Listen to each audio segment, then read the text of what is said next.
Saya tidak peduli siapapun Anda. Anda pernah bermaksiat, Anda pernah berbuat salah. Kita manusia yang tidak luput dari dosa. Tapi saya ingin berikan tawaran dari Al-Quranul Karim. Quran surah keempat An-Nisa ayat 100, posisi paling kiri sebelah bawah. Pernah ada orang berbuat maksiat yang tak terlukiskan. Ada seorang yang pernah bunuh orang. Bunuhnya bukan 1, 2, 100 orang. Tak terlukiskan bilangannya. Kriminalitas tidak perlu diukur karena Anda akan lelah menghitungnya. Ketika Allah berkenan memberikan hidayah kepadanya, Masya Allah. Dan hidayah selalu terbuka pada siapapun sepanjang ia mau mengambilnya sebelum nyawa sampai di kerongkongannya. Tiba-tiba datang ia pada seorang alim dan berkata, saya ingin berubah. Alim ini kemudian menyampaikan pada orang dimaksud, Anda bukan berarti tidak bisa menjadi orang baik. Hanya Anda tinggal di lingkungan yang tidak mendukung Anda jadi baik. Keluarlah dulu dari tempat itu. Pergilah ke majlis ilmu sifulan, tempatnya ada di sana. Datang ke sana, belajarlah, dan Allah akan bimbing Anda berubah dari keburukan menjadi orang yang terbaik. Didengarlah nasihat alim ini. Berangkatlah orang dimaksud, menempuh perjalanannya. Tiba-tiba Masya Allah, belum sampai ke tujuan di pertengahan jalan, konon disebutkan lebih sejengkal, tiba-tiba maut datang menjemputnya. Thumma yudrikul maut. Apa yang terjadi?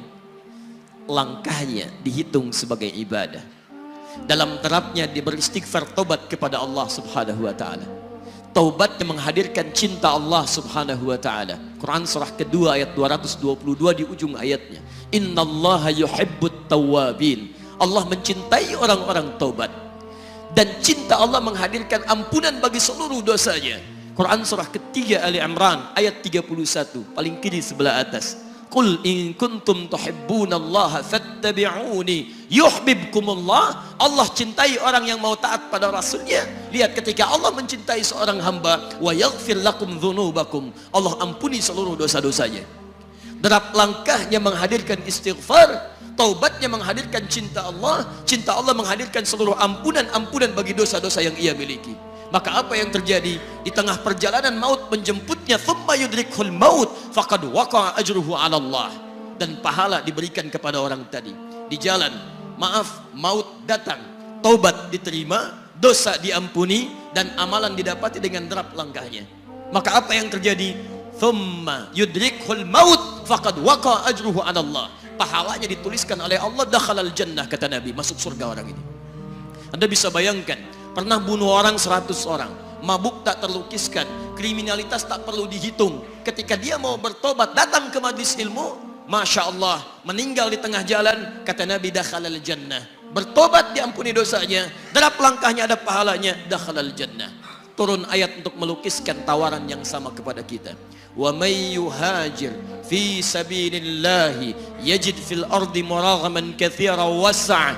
Siapapun yang mau berubah kembali pada ketentuan jalan Allah, kalau dia masih punya batas-batas kehidupan, kami akan berikan kelapangan di sisa hidupnya dan kelimpahan-limpahan kenikmatan selama dia hidup. Wa may yakhruj min baitihi muhajiran ila Allahi wa rasulih. Namun bila ada di antara mereka baru ingin berhijrah, ingin berubah jadi lebih baik dalam pandangan Allah dan Rasulnya, tiba-tiba thumma yudrikul maut, baru keluar dari tempat dia tinggal, belum sampai ke tempat dia belajar, datang maut menjemputnya. Faqad waqa'a ajruhu 'ala Allah. Kami terima semua amalnya, kami ampuni dosa-dosanya, dan kami tuliskan namanya di dalam surga.